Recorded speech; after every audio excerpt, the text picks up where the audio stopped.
अभी तक दो लेक्चर्स किए हम लोग ब्रांच अकाउंटिंग के अंदर में। ठीक है, जहां पे we have covered the debtor method. एक बार फिर से डिस्कस करते हैं, थोड़ा सा रिवाइज करते हैं लास्ट टू लेक्चर्स में हम लोगों ने क्या क्या किया था। ब्रांचेस बेसिकली दो तरह का ब्रांच हो सकता है, एक मेरा इनलैंड ब्रांच और एक फॉरेन ब्रांच। इफ इंडिया में कोई मेरा ब्रांच है, ऑफिसेज है, तो उसको मैं इनलैंड ब्रांच बोलूंगा।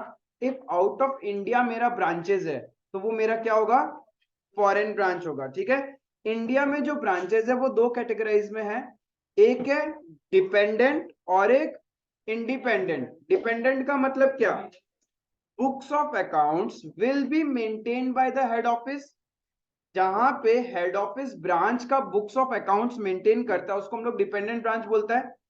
जहां पे ब्रांच खुद अपना बुक्स ऑफ अकाउंट्स मेंटेन करेगा उसको हम लोग बोलेगा independent branch. Clear. And then foreign branch. Foreign branches दो तरह का रहेगा, एक इंटीग्रल फॉरेन ऑपरेशन और एक नॉन इंटीग्रल फॉरेन ऑपरेशन, उसका बाद में डिस्कशन करेगा। फिर हमने प्रैक्टिकल एस्पेक्ट्स के पॉइंट ऑफ व्यू से देखा था, जब हेड ऑफिस ब्रांच का बुक्स मेंटेन करता है it can be maintain by the following four method. Number one, debtor method. Number two, stock and debtor method. Number three, final account method. Number four, wholesale price method. Clear है। Debtor method के अंदर में क्या होता है, head office branch से related सिर्फ एक अकाउंट मेंटेन करता है, दैट इज ब्रांच अकाउंट। उसमें ब्रांच से जितना भी पैसा उसको लेना होता है वो रिकॉर्ड करता है डेबिट साइड में, एंड जितना वो दे देता है वो रिकॉर्ड करता है क्रेडिट साइड में। All the assets and liabilities of branch is recorded in the branch account itself. ठीक है, उसके बाद जो भी डिफरेंस लास्ट में आता है that is the profit we have earn from the branch. कोई भी सेपरेट अकाउंट नहीं बनाएगा, only transaction between head office, only transaction between head office and branch is recorded. Any transaction of branch with the outsider will not be recorded in branch account. हाँ, sometimes to find out the closing balances of assets or liabilities we have to prepare a certain working notes. उस working notes को हम लोग क्या बोलता है, memorandum account. ठीक है, sometimes memorandum debtor account, memorandum cash account, इस तरीके से हम लोग अकाउंट बनाएगा। क्लियर था वो। देन एक कंसेप्ट मिला था जहां पे हेड ऑफिस ब्रांच को गुड सेंड करता है ईदर एट कॉस्ट और एट इनवॉइस प्राइस। कॉस्ट पे भेजेगा तो कोई प्रॉब्लम नहीं है, लेकिन जब भी इनवॉइस प्राइस होगा तो क्या करना है हम लोग को, लोडिंग एलिमिनेट करना है। लोडिंग किस तरफ एलिमिनेट होगा, ऑपोजिट साइड। यदि ब्रांच को गुड्स भेजा है तो डेबिट साइड में आ रहा है, उसका लोडिंग आएगा ऑपोजिट साइड में। इफ ब्रांच ने वापस रिटर्न कर दिया we record it on the credit side, but उसका लोडिंग आएगा debit side. In that case, in case of invoice price, opening stock and closing stock is always recorded at invoice price. One second. ठीक है, opening stock and closing stock will always be recorded at invoice price. Opening stock का profit credit side में आएगा with the name by opening stock reserve, और closing stock का profit आएगा debit side में closing stock reserve बोल के। Clear है। इतना सब कुछ था हम लोग का डेटर मेथड में, जहां पे सिर्फ एक ही अकाउंट बनाना था। जब मैं डेटर मेथड के सारे ओपनिंग बैलेंसेस या क्लोजिंग बैलेंसेस से related different different accounts head office maintain करना स्टार्ट कर दे तो उस मेथड को हम लोग बोलता है स्टॉक एंड डेटर मेथड। कुछ भी नहीं है, स्टॉक एंड डेटर मेथड में क्या है, जो डेटर मेथड में सब कुछ आप एक ही अकाउंट में लिख रहा था, अब हर एक चीज के लिए हम लोग सेपरेट अकाउंट बनाएगा। जैसे कि ब्रांच को गुड्स भेजा तो branch goods send to branch account. फिर ब्रांच के पास हमारा स्टॉक होगा तो हम लोग बनाएगा ब्रांच स्टॉक अकाउंट। ब्रांच यदि सेल करता है तो क्रेडिट में सेल करता है तो we will maintain branch debtor account, branch expense account, branch cash account. यानी हर एक चीज के लिए हम लोग ब्रांच का सेपरेट सेपरेट अकाउंट बनाएगा।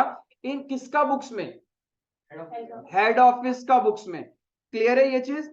और एक चीज दिमाग में रखना है, goods send to branch, goods send to branch किससे क्लोज होगा, goods send to branch trading account से। ठीक है, इधर you can do from the purchase also या फिर ट्रेडिंग अकाउंट में, क्योंकि हमने जब एक क्वेश्चन किया था जहां पे ट्रेडिंग अकाउंट बनाया था हेड ऑफिस का तो देखा था कि गुड्स सेंड टू ब्रांच हम लोग क्रेडिट साइड में लिख रहा था, यानी हेड ऑफिस से तो गुड्स गया ना, कहीं तो वो रिकॉर्ड करेगा। Is it clear? और if under stock and debtor method goods are sent by head office to branch at invoice price, उस कंडीशन में लोडिंग एलिमिनेट करने के लिए आप लोग एक सेपरेट अकाउंट बनाएगा। कौन सा account? Branch adjustment account. Clear है? अब एक चीज ध्यान रखना, जब आप ब्रांच स्टॉक अकाउंट बनाते हैं, the balancing figure of branch stock account is termed as profit of that branch. अब आप क्या कर सकते हो, उस ब्रांच स्टॉक अकाउंट के प्रॉफिट को या तो डायरेक्ट ब्रांच पीएनएल में डाल देना, और व्हाट यू कैन डू, पहले ब्रांच एडजस्टमेंट में डालना, बिकॉज उसके अंदर भी तो प्रॉफिट ही है। एंड जो ब्रांच एडजस्टमेंट का बैलेंसिंग फिगर होगा उसको ब्रांच पीएनएल में लेके चला जाना। It is up to you. दोनों तरीके से आंसर सेम ही आएगा एंड दोनों तरीका एक्सेप्टेबल है। क्लियर है ये चीज? तो डेटर मेथड में देखो हम लोगों ने ये सारे क्वेश्चंस किए थे। इतने question under stock and debtor method आप यदि इतने क्वेश्चन कर लेते हैं तो it is more than enough. पूरा stock and debtor method complete हो जाएगा। इससे बाहर कंसेप्ट कुछ भी नहीं रहेगा स्टॉक एंड डेटर में। क्लियर है? यदि हम हमारे स्टडी मैट की बात करें तो इलस्ट्रेशन नंबर 3 है 6, ये दो, ठीक है, जिसको हम लोग पहले टच करेगा 6, ये आपका इजीली हो जाएगा जो होमवर्क पार्ट रहेगा। देन प्रैक्टिकल क्वेश्चन नंबर 6 और 7 जस्ट कॉपी पेस्ट है, but still we will practice. Then compiler का क्वेश्चन नंबर 1, 3, 6, 7, 8, 11, 14, 16, इतना question related to stock and debtor method है। यानी मैं ऐसा बोल सकता हूं हॉटशॉट जो कंसेप्ट इस चैप्टर का वो यही है। स्टॉक एंड डेटर मेथड से बहुत बार आता है। फाइनल अकाउंट मेथड हो गया, या फिर तुम्हारा इंडिपेंडेंट ब्रांच के ऊपर जो ये फॉरेन ब्रांच वाला क्वेश्चन है, ये बहुत कम है। उसके बाद जो मेजर पोर्शन रहेगा वो आपका इंडिपेंडेंट ब्रांच का रहेगा। once we covered in today's lecture all these question, we will be able to solve all the question related to stock and debtor method। फिर फाइनल अकाउंट मेथड एकदम फिद्दू सा है, उसको लास्ट में टच करेंगे because उसके अंदर कुछ है नहीं। After covering stock and debtor method I will be covering your independent branch, because independent branch का दो कैटेगरी ऑफ क्वेश्चन आता है। एक आता है स्पेसिफिक जर्नल एंट्री, जहां पे आपको एडजस्टमेंट जर्नल एंट्री पास करना है, और एक क्वेश्चन आएगा जहां पे वो आपको बोलेगा कि हेड ऑफिस और ब्रांच का दोनों को रिकंसाइल करके बताओ, सारा का बुक्स ऑफ अकाउंट्स बनाओ। तो वो इंडिपेंडेंट ब्रांच थोड़ा सा बड़ा रहेगा, वहां फोकस करना है। तो आज कोशिश करता है कि स्टॉक एंड डेटर का सारा क्वेश्चंस कर ले। ठीक है, चलो without wasting time let's start with the illustration number 6।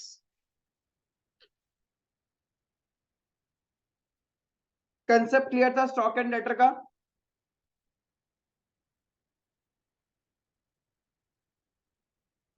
अब आप कैसे आइडेंटिफाई करोगे एग्जाम में स्टॉक एंड डेटर मेथड से क्वेश्चन है या नहीं है? एक चीज ध्यान रखना, यदि बोल they prepare necessary ledger accounts in the books of head office, मतलब वो स्टॉक एंड डेटर के बारे में ही बात कर रहा है। या फिर क्वेश्चन बोल they prepare branch stock account, branch adjustment account, मतलब वो स्टॉक एंड डेटर मेथड की ही बात कर रहा है। या फिर क्वेश्चन खुद बोल देगा solve the question by stock and debtor method. ज्यादातर क्वेश्चन में आपको लिखा हुआ ही मिलेगा। जब अपन पास्ट पेपर्स के क्वेश्चंस करेंगे ना, तब आपको क्लैरिटी आएगा कि किस तरीके का क्वेश्चन आता है। देखो, सिर्फ स्टडी मैट सॉल्व करने से हम लोग को तरीका समझ में आता है। कॉन्फिडेंस कब आएगा? जब पता चलता है कि जो स्टडी मैट में दिया हुआ है इंस्टीट्यूट उसी के बेस लाइन पे क्वेश्चन फ्रेम करता है। तो जब आपको पता है कि इंस्टीट्यूट किस कैटेगरी का पूछता है, क्या फायदा फैंसी क्वेश्चंस करने का? फैंसी क्वेश्चन होता है कि सिर्फ दिखाने के लिए बा कितना कंसेप्ट मेरे को आता है ये वो, लेकिन at the end of the day exam में परफॉर्म करना है। तो एग्जाम के लिए टू द पॉइंट जितना एग्जाम से रेलिवेंट है वो करता है। जो सारा लिखवाया था अकाउंट का वो सारा बनाना पड़ेगा ना। हाँ आज का तो ये अपने से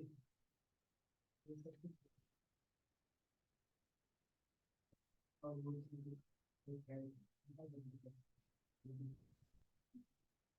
देखो इलस्ट्रेशन नंबर 6 सबको निकाल लिया। इलस्ट्रेशन नंबर 6,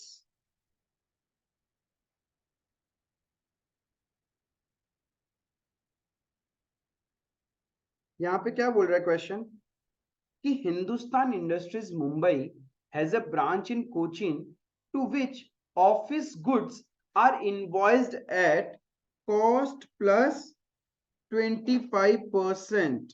ठीक है, ये ध्यान रखना, cost plus 25% on cost is equals to invoice price बनता है आपका। क्लियर है? Cost plus 25% on cost is equals to your invoice price. यानी सपोज मेरा कॉस्ट है 100 रुपए का, तो उस पर प्रॉफिट होगा 25 रुपए, and your invoice price will be 125. तो what is my profit percentage on invoice price? Yes. कैसे निकालते हैं? Percentage on IP is equals to 25 divided by 125 into 100, 20%। यहां पे किसी को डाउट है क्या? ये कंसेप्ट क्लियर है? एकदम स्मूथली साथ साथ 2-3 क्वेश्चन कर लो, पूरा हो जाएगा आराम से। और जिसको डाउट रहता है ये सब कंसेप्ट निकालने में, लिख के रखने का। जितना स्क्रिबल डाउन करोगे, क्योंकि जब आप रिवाइज करते हैं तो आपको यही सारी चीजें रिकॉल होती है। एक बार का जब आप पढ़ रहे हो तो आपको लगता है आपको सब याद रहेगा, लेकिन जैसे जैसे डिफरेंट सब्जेक्ट्स डिफरेंट चैप्टर्स आएंगे आप सारी कहानी भूल जाते हैं। तो बेटर है स्क्रिबल डाउन करते रहो जितना कर सकते हो आप लोग। अब देखो आगे क्या बोला, branch invoices, branch expenses are paid directly from head office. Head office payment करता है, then and the branch has to remit all cash received into the head office bank account। जितना पैसा ब्रांच को मिलेगा, ब्रांच क्या करेगा, head office के account में डाल देगा। From the following details relating to calendar year 2000x1 prepare the accounts in the head office ledger। prepare the accounts in the, तो हेड ऑफिस की बुक्स में बनाना है। and ascertain the branch profit। branch does not maintain any books of accounts but sends weekly return to the head office। Question ही बोल रहा है prepare in the books of head office, तो branch क्यों account बनाएगा? Branch जैसे simply paper में बनाता होगा कुछ भी अपना हिसाब आगे। हाँ हाँ, प्रोफॉर्मा टाइप का, फिर नॉर्मली पेपर में लिख के रखता है वो क्या हुआ क्या नहीं हुआ। अब आगे क्या बोल रहा है, last requirement part, prepare branch accounts in books of head office by stock and debtor method. ठीक है, तो जैसे जैसे ट्रांजेक्शन रहेगा उतना लेजर अकाउंट आप ड्राफ्ट करते रहना इस कैटेगरी ऑफ क्वेश्चन में। Goods received from head office at invoice price, तो गुड्स मिला है तो जर्नल एंट्री क्या करेंगे, branch stock account debit to goods send to branch. पक्का? Yes, branch stock account debit to goods sent to branch adjustment। क्योंकि ये invoice price पे है, प्रॉफिट कहां जाएगा, ब्रांच एडजस्टमेंट में। क्योंकि हेड ऑफिस के पॉइंट ऑफ व्यू से तो स्टॉक कॉस्ट से ही माइनस होगा, लेकिन ब्रांच का स्टॉक जो बढ़ेगा वो तो इनवॉइस प्राइस से बढ़ेगा। क्लियर है ये चीज? तो हम लोग को 2 अकाउंट यहां बना लेना चाहिए, इनफैक्ट 3 अकाउंट, एक ब्रांच स्टॉक अकाउंट, एक good send to branch account, और एक ब्रांच एडजस्टमेंट अकाउंट। ऐसे क्वेश्चन रीड करते करते जो आपको डेटा मिले बस उसको ड्राफ्ट करने का, पुट करते जाने का, हमेशा क्वेश्चन पूरा करेक्ट होगा।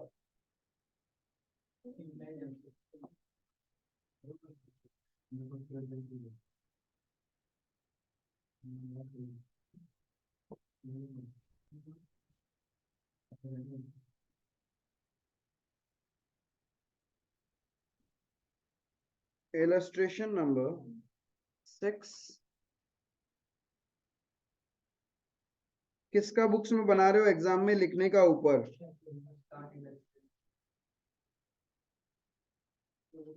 इन the books of Hindustan, branch का नाम दिया तो मेंशन करना पड़ेगा। Yes, industries Mumbai.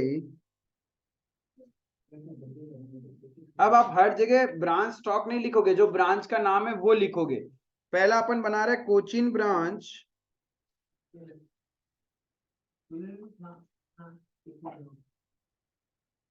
Stock account. ऐसा भी तो हो सकता है ब्रांच के पास कोई ओपनिंग स्टॉक हो, इफ वो होगा तो वो लिखना पड़ेगा ना, टू बैलेंस ब्रॉड डाउन, ये अपना ओपनिंग स्टॉक। तो क्वेश्चन में देखो ब्रांच के पास पहले से कोई स्टॉक पड़ा है क्या, stock at Cochin as on 1 January X1 60,000 का। बताओ ये किस वैल्यू पे होगा, ये कॉस्ट पे होगा या इनवॉइस प्राइस पे?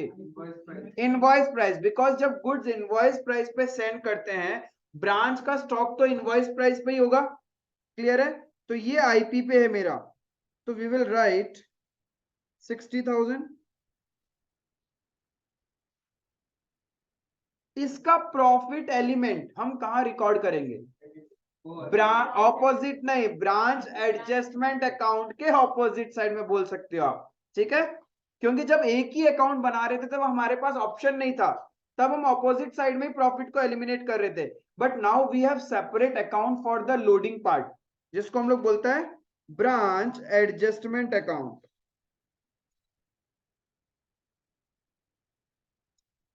कोचिन ब्रांच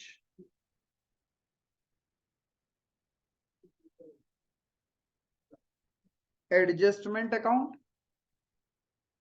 क्या लिखेंगे हम लोग? बाय बैलेंस बीडी भी लिख सकते हैं, या फिर बाय ओपनिंग स्टॉक रिजर्व। कितना था? 60,000। ये तो मेरा इनवॉइस प्राइस है, 20% ऑन आईपी तुम लोगों ने निकाला था, तो डायरेक्ट 60,000 का 20%।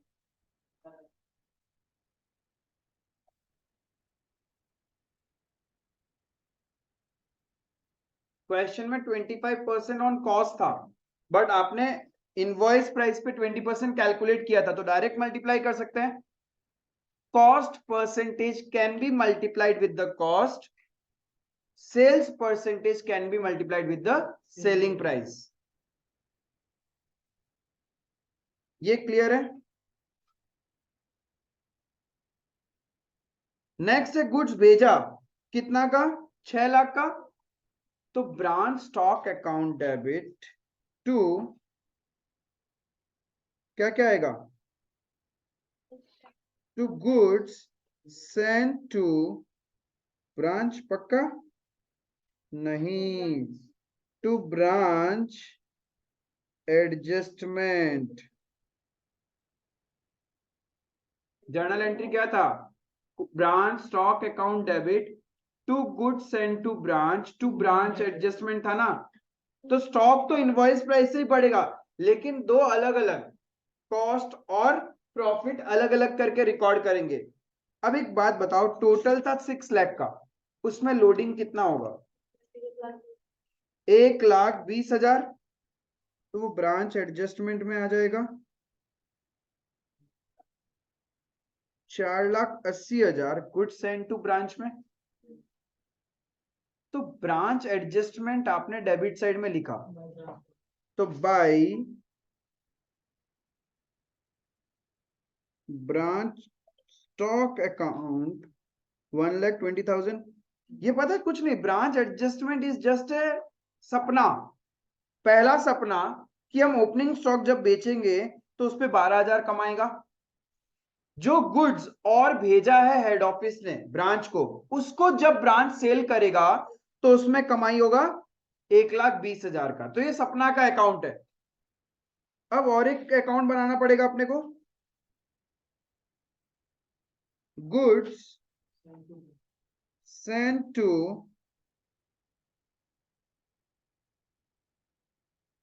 ब्रांच अकाउंट, जहां पे अपन लिखेगा बाय कोचिन ब्रांच। ऊपर वाले में भी है ना कोचिन ब्रांच वर्ड यूज करने का। हाँ, yes, by Cochin branch stock account 4,80,000। Dual impact done.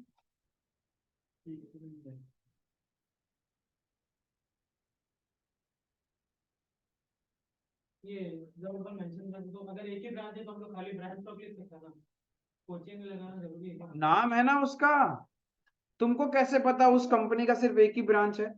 तुमको एक ब्रांच का अकाउंटिंग करने बोला है। तो हम लोग इस के हिसाब से जाएगा।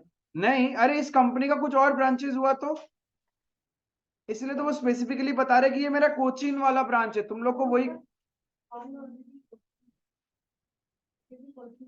हाँ, जर्नल एंट्री तुमने कैसे किया, उस जर्नल एंट्री का लेजर पोस्टिंग होता है, बिकॉज हमने जर्नल एंट्री में हर जगह कोचीन ब्रांच स्टॉक लिखा है, इसीलिए। यहां तक किसी को कोई डाउट है क्या?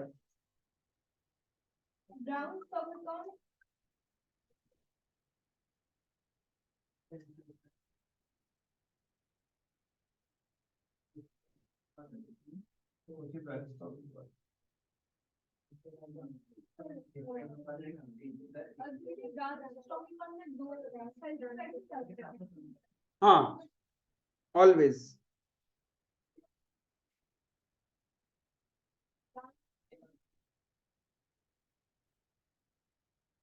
यहां तक कोई डाउट है आपको? नेक्स्ट, क्या चीज को?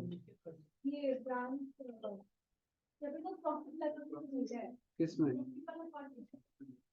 ब्रांच एडजस्टमेंट में क्या किया? ब्रांच एडजस्टमेंट ही तो लोडिंग वाला अकाउंट है, ये प्रॉफिट सेपरेट कर दिया ना तुम, वो हमेशा आईपी पे ही चलता रहेगा तुम्हारा।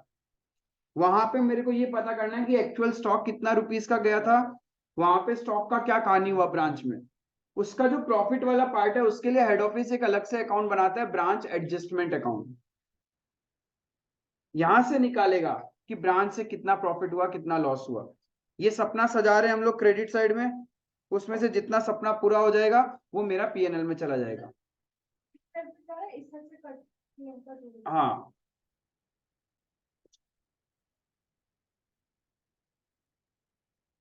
क्लियर है? नेक्स्ट देखो क्या बोला, sales in the year, cash में क्या चीज, अच्छा, return to head office at invoice price, 12,000 का आपने हेड ऑफिस को रिटर्न कर दिया। जब रिटर्न करेगा तो जर्नल एंट्री क्या होगा? Goods send to branch account debit, branch adjustment account debit to branch stock. Stock कम हो जाएगा, लेकिन स्टॉक तो इनवॉइस प्राइस से कम होगा। हेड ऑफिस वापस स्टॉक को रिकॉर्ड करेगा कॉस्ट पे, और जो सपना देखा था वो भी तो कम हो जाएगा। हमने जब ब्रांच को गुड्स भेजा तब सपना देखा इतना रुपए का, अब जब यदि ब्रांच मेरे को गुड्स रिटर्न ही कर देगा तो मेरा सपना भी तो कम हो जाएगा। पहले तो ब्रांच का एक्चुअल स्टॉक जो भेजा था वो कम करते हैं, उसमें दो पार्ट है, एक है बाय गुड्स सेंड टू, और दूसरा पार्ट है प्रॉफिट वाला। तो टोटल आपने 12,000 इनवॉइस प्राइस का गुड्स रिटर्न कर दिया, तो 12,000 में मेरा प्रॉफिट पार्ट कितना था, 20%, 2,400 रुपए का सपना टूट गया, और वापस बचा हुआ कॉस्ट में रिकॉर्ड कर लेगा, तो 12,000 एग्जैक्ट हो गया। अब सपना गया तो ब्रांच एडजस्टमेंट के डेबिट में आएगा, to Cochin branch stock account 2,400 से। सिमिलरली हेड ऑफिस के पॉइंट ऑफ व्यू से, हेड ऑफिस ने 4,80,000 का गुड्स भेजा था कॉस्ट, तो वापस रिटर्न आ गया तो कॉस्ट कम हो जाएगा।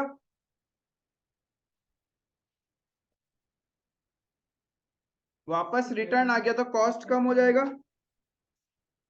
To Cochin branch stock account 9,600। Clear है?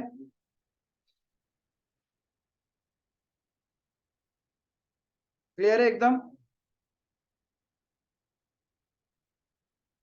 Slow and study.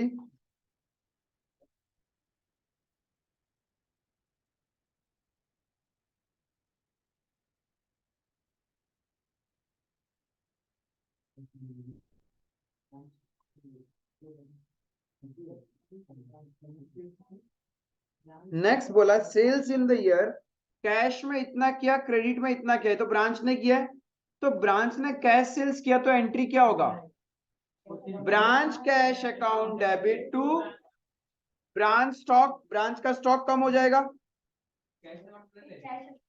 हाँ, तो कोचिन ब्रांच कैश अकाउंट बनाना पड़ेगा, वरना पता कैसे चलेगा क्लोजिंग कैश बैलेंस वहां पे कितना है। तो भाई हाँ, Cochin branch cash account,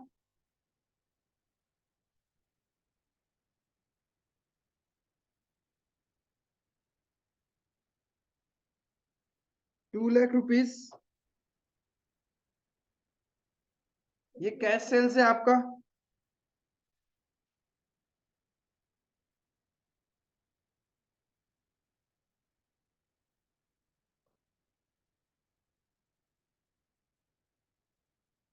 clear है। अब कैश बढ़ा तो आपको एक अलग अकाउंट बनाना पड़ेगा क्या, Cochin branch cash account, debit में लिख लेगा हम लोग क्या, to Cochin branch stock account.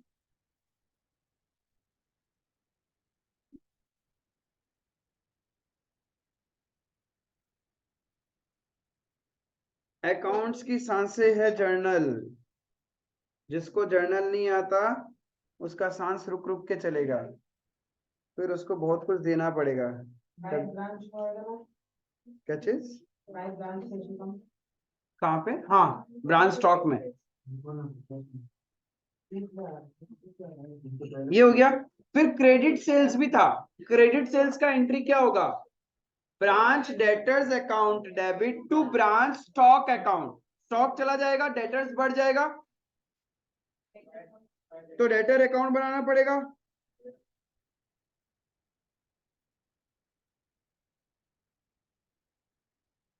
Cochin branch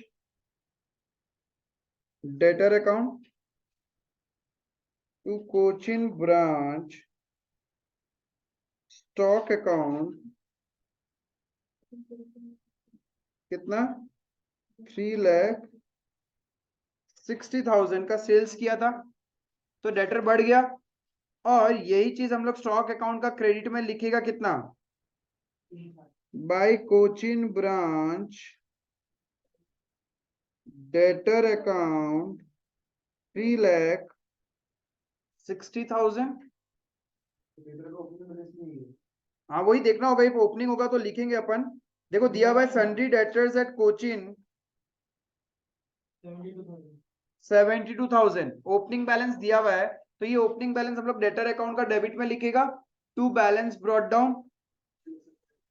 हाँ ठीक है, थोड़ा ऊपर नीचे हो गया था, ऐसा कुछ नहीं है, कैश का नहीं होगा ना, दिया हुआ नहीं है, होगा नहीं, ऐसा जरूरी नहीं है वो रेमिट कर देते सब कैश तो नहीं, कभी कभी सर्टेन अमाउंट यदि वो रखता होगा तो तब हो सकता है, इसमें तो लिखा है कि सारा रेमिट कर देता है। हाँ, तो ओपनिंग बैलेंस डेटर का कितना है, 72,000।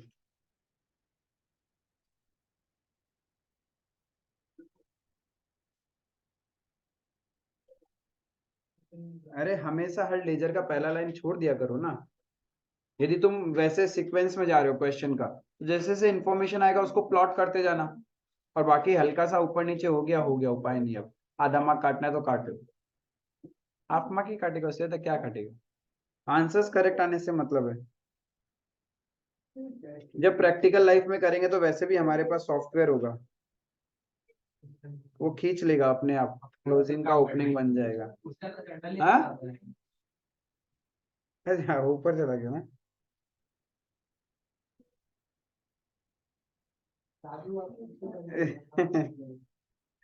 ठीक है, आओ देखो, ये हो गया, ये डन, ये done, this done, done, done. Cash receive from debtor, branch cash account debit to branch debtor account, तो ब्रांच का डेटर कम हो जाएगा और ब्रांच का कैश बढ़ जाएगा। यस, सही पकड़े हैं। अब टू कोचिन ब्रांच वेडेड एक्सपेंस, हाँ, कोचिन ब्रांच डेटर अकाउंट, कितना पैसा मिला हम लोग को,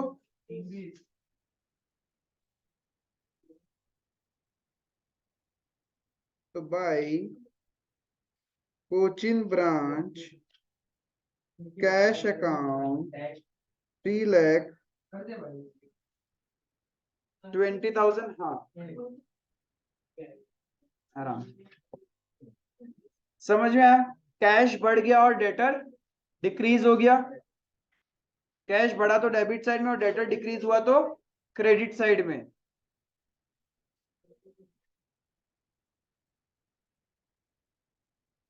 क्लियर है यहां तक?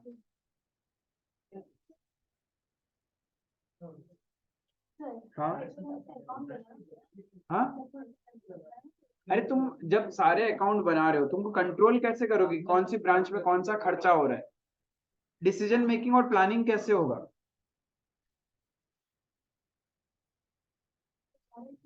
देखो ये हो गया आराम से। Discount allowed to debtors, discount allowed to debtors. अब आप दो चीज कर सकते हो। एक एंट्री हो सकता है आपका ब्रांच एक्सपेंस, अरे डिस्काउंट अलाउड तो खर्चा ही है ना, टू ब्रांच डेटर और branch PNL to branch debtors. इससे भी लेंदी प्रोसेस में जा सकते हो। यस, एक तो ये दो एंट्री कर सकते हो। पहला वाला कर लो, या तो डायरेक्ट पहले एक्सपेंस मान लो बेड डेट्स को, डिस्काउंट अलाउड को, और डेटर्स को रिड्यूस कर दो। एल्स डायरेक्ट पीएनएल में डाल दो, डायरेक्ट पीएनएल में डाल दो, ठीक है, क्योंकि ये तो है तो खर्चा ही वहीं जाना है अल्टीमेटली। दूसरा तरीका आप चाहो तो ऐसे बना सकते हो, discount allowed debit to branch debtor, पहला एंट्री। सेकंड एंट्री होगा branch expense debit to discount allowed, या फिर क्या कर सकते हो ब्रांच पीएनएल टू डिस्काउंट। बहुत कॉम्प्लिकेटेड हो जाएगा, लंबा एंट्रीज हो जाएगा। बेटर है आप दो ही चीज समझो, ये सब नहीं करने का अपने को, ये नहीं करेंगे अपन। अपन डायरेक्ट क्या करेंगे, या तो एक्सपेंस अकाउंट में शो करेंगे या फिर पीएनएल अकाउंट में। आपका मर्जी किधर शो करना है, बोलो किधर दिखाएं? पीएनएल। सीधा पीएनएल, क्योंकि डिस्काउंट अलाउड जाएगा तो पीएनएल का डेबिट में ही। तो branch PNL account debit to branch debtor account, branch debtor का क्रेडिट में आ जाएगा क्या, by Cochin branch PL account. लेकिन लेकिन ब्रैकेट में आप मेंशन करना कि क्या चीज है, डिस्काउंट अलाउड। 6,000 का डिस्काउंट अलाउड था। हाँ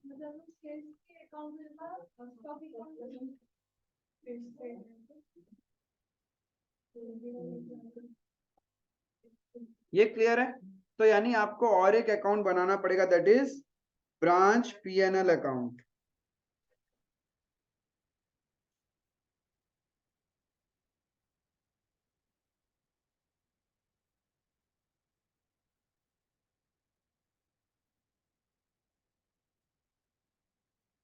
पीएनएल का डेबिट में लिखेंगे कोचिन ब्रांच डेटर्स अकाउंट, ये था मेरा discount allowed 6,000, discount allowed 6,000। Clear है ये चीज?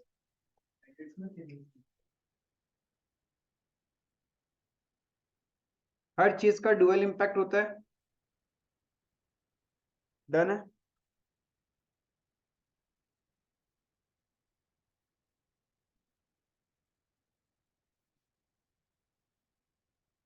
नेक्स्ट बोला bad debts in the year, तो एंट्री क्या होगा, या तो branch expense to branch debtor कर लो, क्योंकि बेड डेट्स होने से डेटर कम होगा ना, and bad debt is a loss, तो इस लॉस को डायरेक्टली ब्रांच पीएनएल का डेबिट में लेके चले जाओ।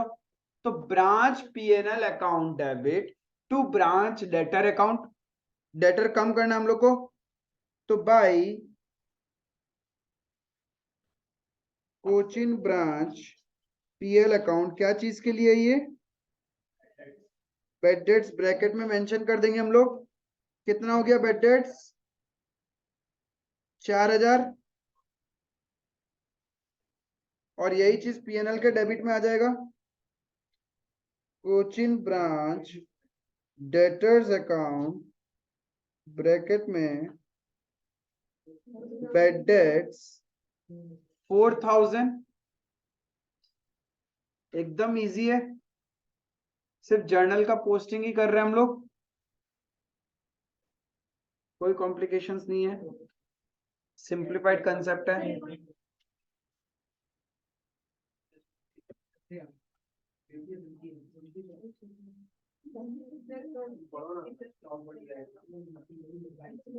यहां तक क्लियर है? नेक्स्ट ट्रांजेक्शन क्या बोला? Sales return at Cochin branch. Journal entry क्या होगा? Branch stock account debit to branch debtor, क्योंकि सेल्स रिटर्न हुआ है तो स्टॉक बढ़ जाएगा और डेटर कम हो जाएंगे।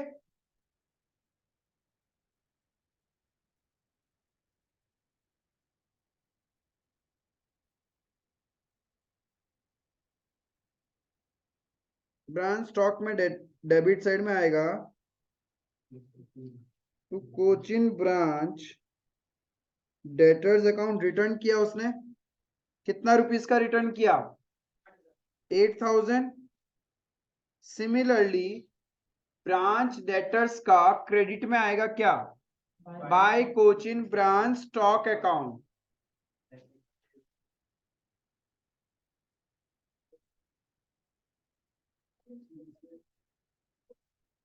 सेल्स रिटर्न 8000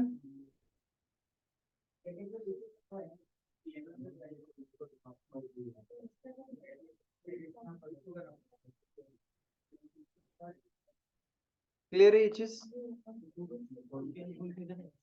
सेल्स रिटर्न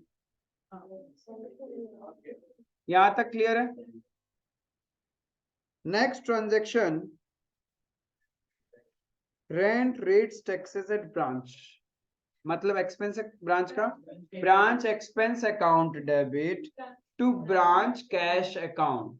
सीधा ही ब्रांच पीएनएल में डाल देगा तो खर्चा का अकाउंट बनेगा ही नहीं, और आप फ्यूचर में कभी कंट्रोल ही नहीं कर पाओगे कि आपके ब्रांच में क्या क्या एक्सपेंसेस हो रहे हैं। इसके लिए आप एक्सपेंस अकाउंट बनाते हो कि ब्रांच क्या क्या खर्चा कर रहा है आपको पता तो होना पड़ेगा, इसीलिए आप बनाते हैं ब्रांच एक्सपेंस अकाउंट। ठीक है, तो एंट्री क्या होगा? Branch expense account debit to branch cash, क्या क्या चीज? Rent rates taxes at branch, salaries wages bonus at branch, office expenses. अच्छा, सब कुछ ही तो तीनों ब्रांच का यहाँ पे हुआ है, लेकिन पेमेंट कौन कर रहा है? तो एंट्री क्या होगा? Branch expense account debit to cash account. अब आप वर्ड ब्रांच नहीं लिखो क्या? किधर? मैंने तो बोला डाल सकते हो, दो ऑप्शन था। वो तो डेटर अकाउंट से भी तो पता चल सकता है कि कितना बैड डेट्स हुआ और कितना डिस्काउंट अलाउड है, लेकिन यदि खर्चा कैसे पता करोगे? यदि तुम लोग ब्रांच का सेपरेट एक्सपेंस अकाउंट नहीं बनाओगे, आपको पता कैसे चलेगा कि ब्रांच में क्या क्या एक्सपेंस हुआ है? पीएनएल के डेबिट में तो सारा ही एक्सपेंसेस एंड लॉसेस आता है। To find out bad debts and discount allowed, उसके लिए तो डेटर अकाउंट भी तो है, उससे आपको पता चल जाएगा कि ब्रांच में कितना बैड डेट्स या फिर कितना डिस्काउंट दिया। बट स्पेसिफिकली आपको सिर्फ एक्सपेंसेस का पता करना है, उसके लिए तो आपको एक्सपेंस अकाउंट चाहिएगा ना ब्रांच का एक, तभी तो आपके डिफरेंट डिफरेंट ब्रांचेस के डिफरेंट डिफरेंट एक्सपेंसेस को आप कंपेयर कर पाओगे। क्लियर है? तो यहाँ पे एक्सपेंसेस का एंट्री क्या होगा? Branch head office. हाँ, ऊपर में लिखा है देखो, expenses are paid direct from head office. हाँ, क्योंकि फिर कैश नहीं, हम लोग तो हेड ऑफिस के उसमें ब्रांच से रिलेटेड अकाउंट बना रहे हैं, ब्रांच के खुद के लेजर्स नहीं बना रहे, I mean sorry, head office का खुद का लेजर्स नहीं बना रहे हम लोग। क्लियर है? तो एंट्री क्या हुआ? Branch expense account debit to cash account, तो we will prepare branch cash account, branch expense account.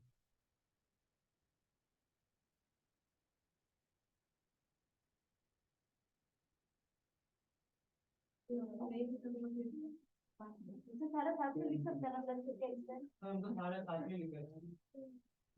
तो फिर बनाए क्यों अकाउंट? एक्सपेंसेस भी बनाया है।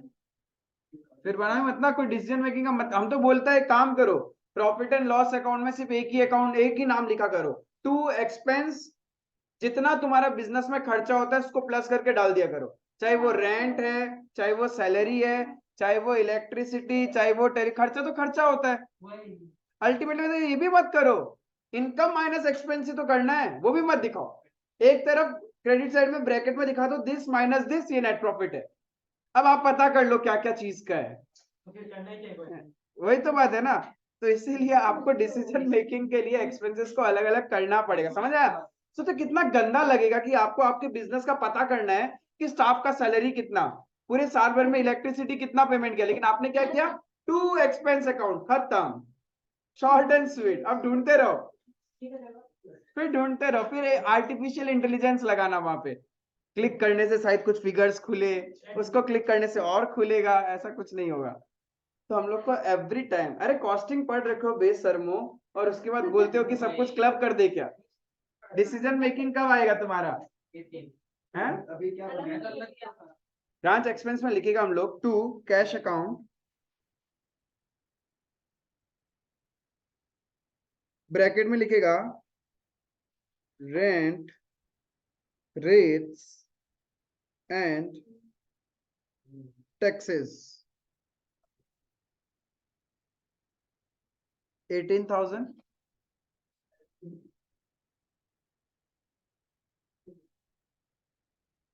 क्लियर है? नेक्स्ट था तुम्हारा salaries wages bonus at branch, to branch expense का डेबिट में आ जाएगा टू कैश अकाउंट, ब्रैकेट में सैलरीज वेजेस एंड बोनस 60,000।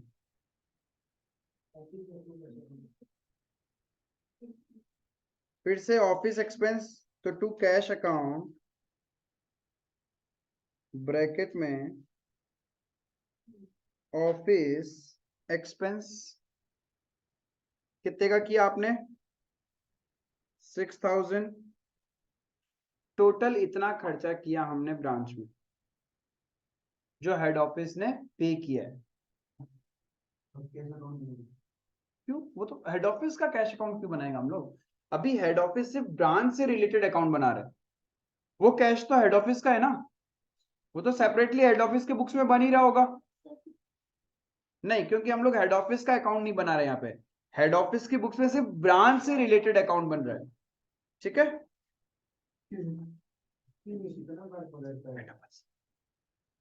वहां पे देखो विनय भी आओगे।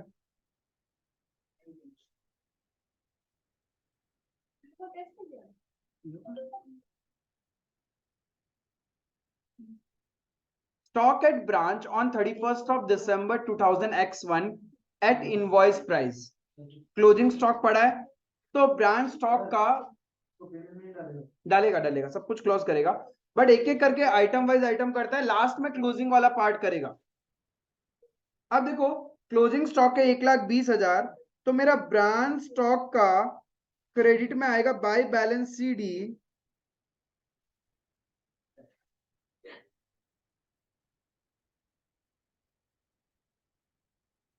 Bye balance C D 1,20,000। एक बात बताओ, ये तो इनवॉइस प्राइस पे है, तो इसका जो प्रॉफिट है अभी तक हमने सपना कमाया ही नहीं है, मतलब इस स्टॉक के ऊपर जितना सपना देखा था ये अनरियलाइज्ड है, अनरियलाइज्ड है, तो मेरा सपने के अकाउंट का डेबिट साइड में आना चाहिए। Clear? To closing stock reserve 1,20,000 पे 20%, 24,000।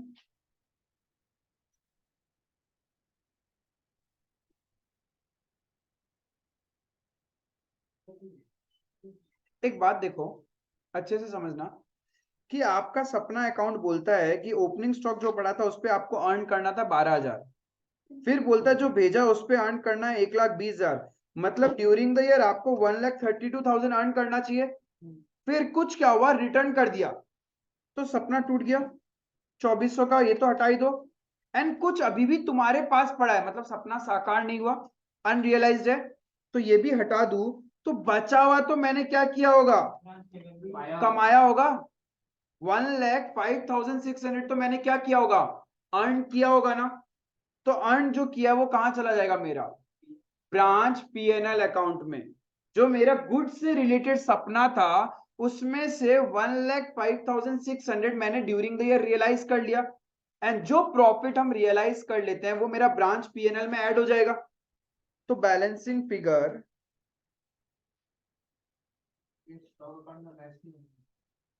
हाँ तो स्टॉक को भी करेंगे, स्टॉक से भी तो प्रॉफिट आएगा। टू ब्रांच पीएनएल अकाउंट,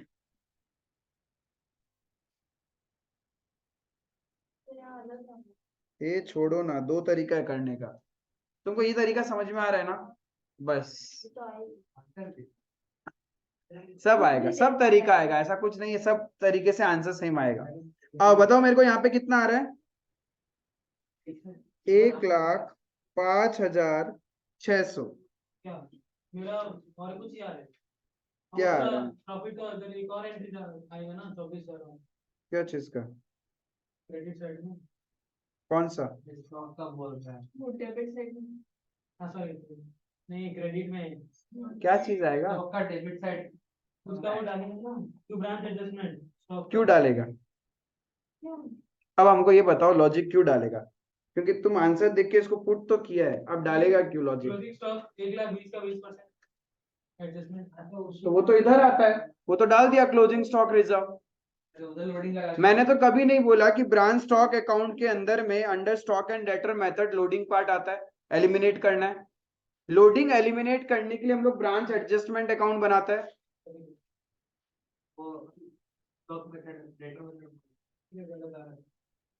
यहाँ पे मेरा कितना आ गया, यहाँ तक क्लियर है क्या,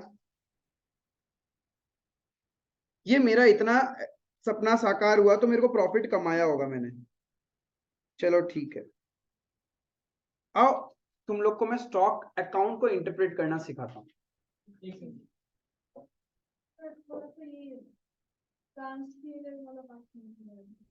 क्या चीज, जो क्लोजिंग स्टॉक था उसका रिजर्व आ गया, खत्म कहानी, सारे एडजस्टमेंट कर चुका, क्लोज करना है। तो ये ब्रांच एडजस्टमेंट क्या है, तुम्हारा प्रॉफिट अकाउंट है। क्रेडिट साइड शोज दैट इतना प्रॉफिट तुमको साल भर में कमाना था, डेबिट साइड शोज कि इतना प्रॉफिट हम नहीं कमा सके कुछ सर्टेन रीजंस की वजह से, तो बचा हुआ तो हमने रियलाइज किया होगा ना, तो जितना रियलाइज किया वो मेरा पीएनएल में चला गया, ब्रांच के प्रॉफिट एंड लॉस अकाउंट में। तो ब्रांच प्रॉफिट एंड लॉस के क्रेडिट में लिख देते हैं, बाय कोचिन ब्रांच एडजस्टमेंट 1,05,600।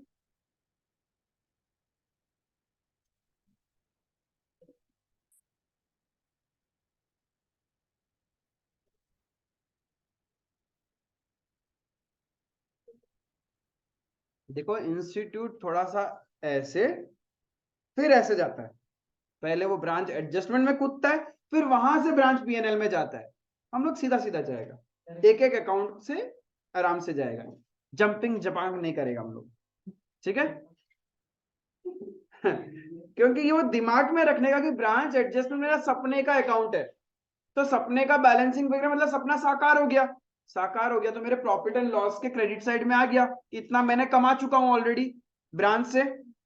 अब देखो और इंटरप्रिटेशन, ब्रांच स्टॉक,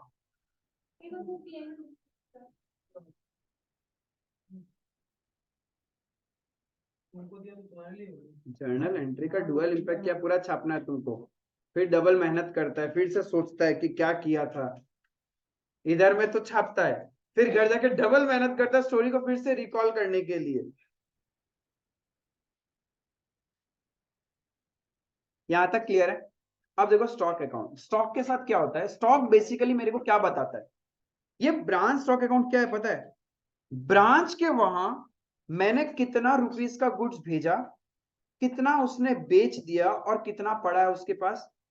इसमें दो ही कहानी हो सकता है, एक चीज ध्यान रखना, मैंने सपोज उसको ब्रांच को भेजा 100 रुपए का गुड्स, उसने वो गुड्स यदि ज्यादा सेलिंग प्राइस में बेचा होगा तब तो मेरा फायदा ही है ना। मैंने सपोज यहां इधर उसको भेजा, ऐसे लिख दूं मैं ब्रांच स्टॉक, भेजूंगा तो डेबिट साइड में ये गुड्स यदि वो 100 रुपए में बेचेगा, नो प्रॉफिट नो लॉस, क्योंकि इसका जो इनवॉइस प्राइस का प्रॉफिट था वो तो मैंने ब्रांच एडजस्टमेंट में लगा लिया होगा, रियलाइज हो गया।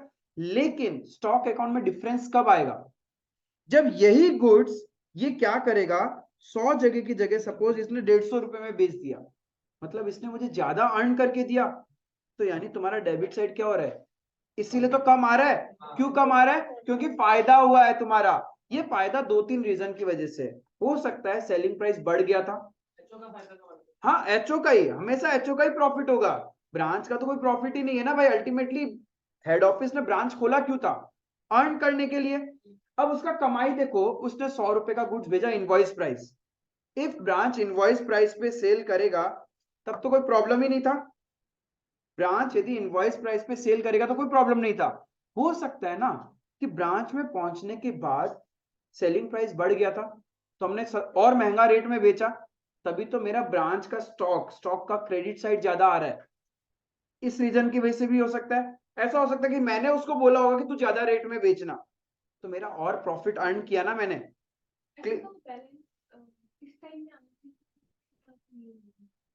हाँ, एक चीज हमेशा ध्यान रखना, इफ ब्रांच स्टॉक का, ये स्टॉक है तुम्हारा, इफ ब्रांच स्टॉक का डेबिट साइड तुम्हारा कम आ रहा है, दैट मीन्स तुमको फायदा हुआ है।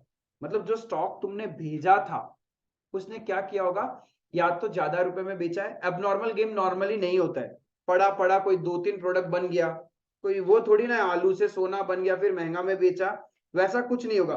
सिंपली एक ही लॉजिक होगा, मैंने ज्यादा वैल्यू में सेल किया होगा, ब्रांच ने ज्यादा वैल्यू में सेल किया, इसीलिए स्टॉक तो डेबिट साइड में हमने रिकॉर्ड किया 100 रुपए का, और क्रेडिट साइड में सेल्स दिखा रहा है 150 रुपए का, तभी तो 50 का प्रॉफिट है।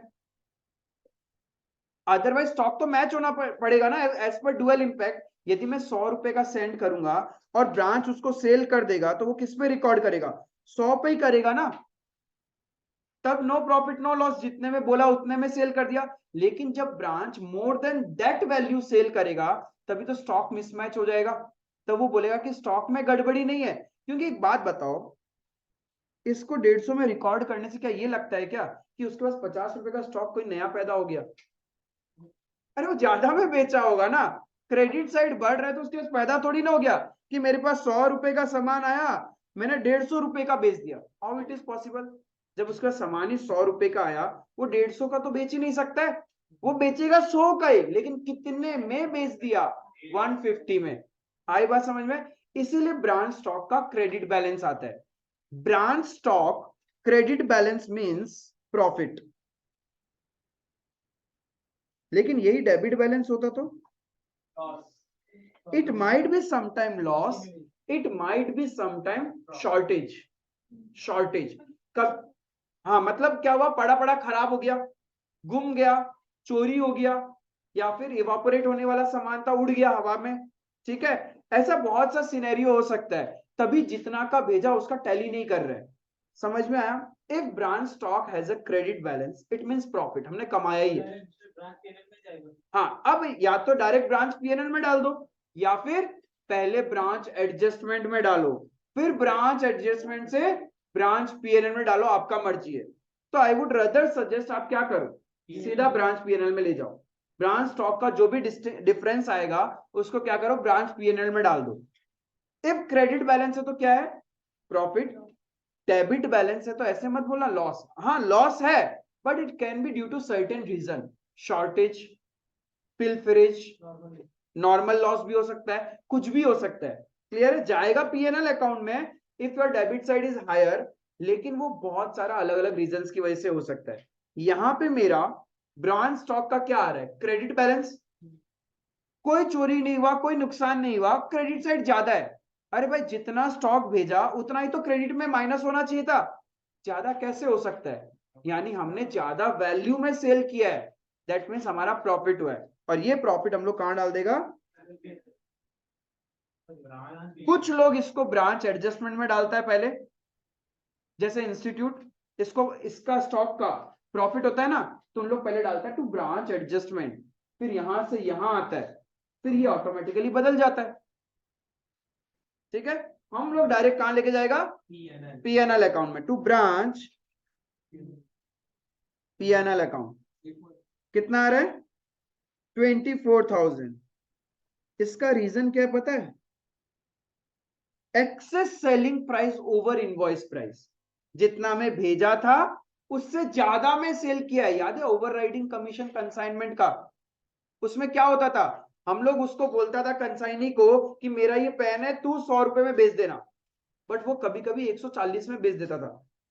तो बोलता है भैया देखो 100 रुपए में तो कमीशन था ही मेरा, अब हमने आपके लिए इतना मेहनत किया, आपका कंपनी का 40 रुपए का एक्स्ट्रा प्रॉफिट कमा के दे रहा है, तब वो 40 पे अलग कमीशन लेता था ना, वही होता था over riding commission. Over riding commission जब आप over and above the invoice price cell करता है। एक बात बताओ, वरना ब्रांच को क्या फायदा, इतना मेहनत क्यों करे ब्रांच, कहीं ना कहीं उसका इंसेंटिव होगा ना। कोई भी इंसान को यदि तुम अपने एक सेल्स एजेंट को बोलो कि जा ये मेरा प्रोडक्ट बेच के आ जा, लेकिन उसको बोलेगा कि तुम ज्यादा वैल्यू में बेचेगा ना, हम तुमको सैलरी के अलावा कमीशन भी देगा, तब वो मेहनत करेगा ना। वरना तुम उसको बोला जा ये फोन बेच के आ जा 30,000 रुपए में, तेरा जितना सैलरी मिल जाएगा, वो जाएगा ठीक है ले लो 30,000 में लेना है तो। लेकिन यदि हम उसको बोले तुम जितना ज्यादा वैल्यू में बेच के आएगा, उस वैल्यू का 30% तेरा, अब उसमें जोश जगेगा। अब वो टोपी पहनाना शुरू करेगा, वो 70,000 का कस्टमर भी ढूंढेगा, 60,000 में भी सेल कर सकता है। इवन वो 30,000 का फोन किसी को टोपी पहना दिया, 1 लाख में बेच दिया, 70,000 एक्स्ट्रा कमा के दिया, 70,000 का 30% किसको मिलेगा, उस सेलिंग एजेंट को मिलेगा। Now he gets motivated. लेकिन यदि तुम बोलेगा कि कितने में भी बेच के दो तुम मेरे को, हम तो तुमको सिर्फ सैलरी देगा, बोले भाड़ में जाओ, मेहनत ही क्यों करें हम तुम्हारे लिए, राइट। तो सिमिलरली यहाँ पे एग्जाम में तो बैलेंस से फर्क पड़ता है, टोटल से फर्क नहीं पड़ता। क्या चीज, टोटल से फर्क नहीं पड़ता ना, समझा नहीं, टोटल जैसे इसका दो तरीका है, एडजस्टमेंट में भी डाल सकते हो, तो टोटल डिफरेंस कोई फर्क नहीं पड़ेगा। बैलेंस से फर्क नहीं हाँ, एक्सेस सेलिंग प्राइस ओवर पड़ता।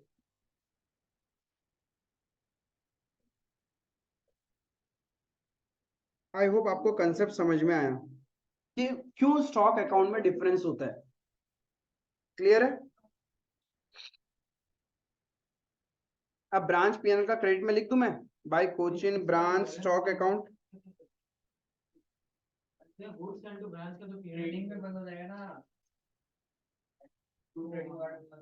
हम रिवीजन नहीं करते हैं, हाँ रिवीजन करने से पाप लग जाएगा ना भैया, फिर डाउट्स नहीं आएगा तो फायदा क्या। क्या चीज, कौन सा,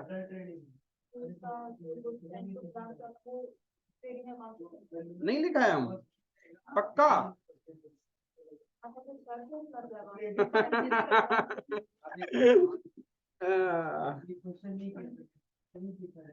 अरे गुड सेंड टू ब्रांच को किससे क्लोज करना है नहीं लिखा हुआ क्या तुम लोग का, मिला कल ही। फर्स्ट पॉइंट तो है, नहीं फर्स्ट नहीं, थर्ड है वही, परचेज अकाउंट। अपना नोट्स पूरा एकदम क्रिस्प है, सब कुछ लिखा हुआ मिलेगा, बस आपको थोड़ा सा शिद्दत से उसको रिवाइज करना है। अब गुड्स एंड टू ब्रांच को क्लोज कर दो, इधर फ्रॉम द परचेज अकाउंट और ट्रेडिंग अकाउंट, आपका मर्जी है, बट मैंने बोला हमेशा ट्रेडिंग अकाउंट लेना, कंफ्यूज नहीं होना। इंस्टीट्यूट बहुत सा जगह परचेज अकाउंट यूज करता है, कोई बात नहीं, बात एक ही है, बात एक ही है। ठीक है, अब जो इंस्टीट्यूट का बुक देख देख के सॉल्व करना है तो करो, मेरे को कोई फर्क नहीं पड़ेगा, बट कंसेप्चुअली दोनों चीज करेक्ट है। 470 को 400 वाला बाद में और आएंगे सर सोचा आज कौन सा क्या चीज, आपको जब पहला दिन खोला था तभी हम किसी से कोलैबोरेट नहीं किया आओ 2 इसमें तो कॉस्ट में जाएगा कल आप किसको नंबर दिया था? हाँ एक जन कोई था फोन करता है फोन करना रॉन्ग नंबर चले फिर दूसरा कोई फोन बात बात करता है बीच आपका नंबर दिया हाँ बोला उसका लोकेशन दे दिए बोला लोकेशन क्या मिलेगा कुछ के आगे नहीं है बोला बाहर लोकेशन उसका मोबाइल में सर्च मार लीजिए होगा ये आ गया ट्रेडिंग अकाउंट से क्लोज हो गया मेरा good send to branch account then branch cash को क्या करेगा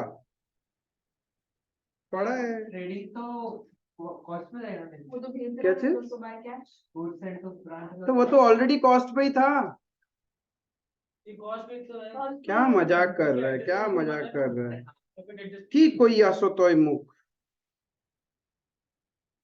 अब क्या करें इसको कोचिन ब्रांच कैश को यस अब यहाँ गलती मत करना बाय बैलेंस सीडी मत कर देना क्योंकि जितना भी कैश होता है वो हम लोग हेड ऑफिस का बैंक अकाउंट में रेमिट कर देता है बैंक अकाउंट में डालता है कैश नहीं देता उसको तो क्या एंट्री होगा bank account debit to branch cash account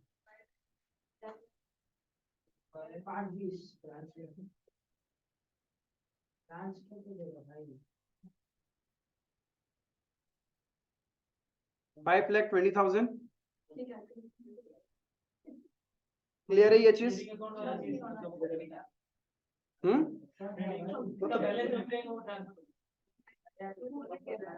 branch debtor का क्या रहेगा बैलेंस सीडी रहेगा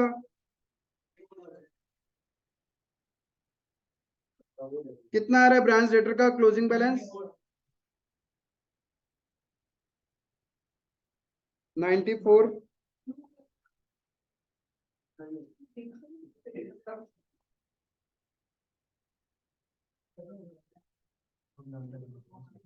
सिमिलरली ब्रांच एक्सपेंस को भी क्लोज करना है अपने को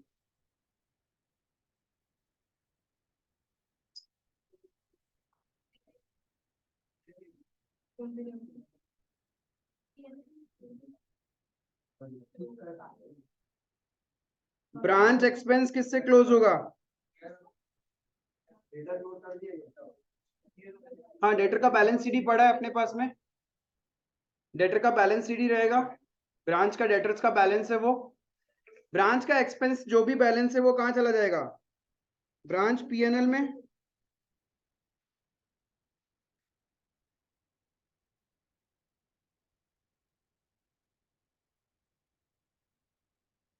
$84,000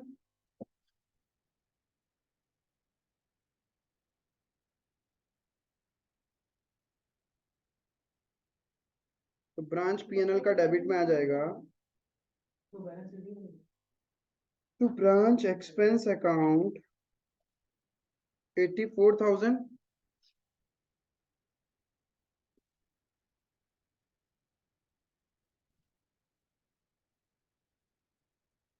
अब कोचिन ब्रांच पीएनएल का जो भी बैलेंस आएगा वो कहां चला जाएगा यस जनरल पीएनएल 35,600 टू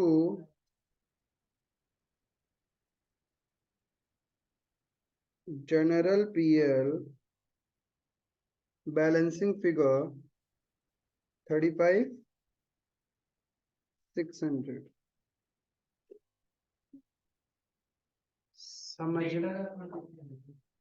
समझ में आया how to solve a question under stock and debtor method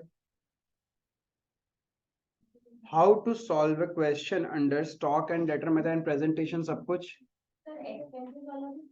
हाँ अल्टीमेटली एक्सपेंसेस तो पीएनएल अकाउंट का डेबिट में ही आता है नॉमिनल नेचर अकाउंट है तो हमने सारा का सारा जितना भी टोटल एक्सपेंसेस था उसको पीएनएल का डेबिट में डाल दिया तो हम लोग को मिल गया कि हमने कोचिन ब्रांच से एक्चुअल नेट प्रॉफिट कितना अर्न किया है 35,600 हाँ ब्रांच के डेटर्स का बैलेंस पड़ा है वो कैरी फॉरवर्ड चलता है जब आप हेड ऑफिस का बैलेंस शीट बनाओगे उसमें जब हेड ऑफिस डेटर्स का लिस्ट बनाएगा तो उसमें ये भी आएगा Cochin branch debtor asset side में ब्रांच का कुछ अलग से बेनिफिट नहीं होता। नहीं, इंडिपेंडेंट होगा तो बनाएगा। इंडिपेंडेंट के केस में वो कभी कभी बनाता है, लेकिन डिपेंडेंट के केस में तो कभी भी नहीं।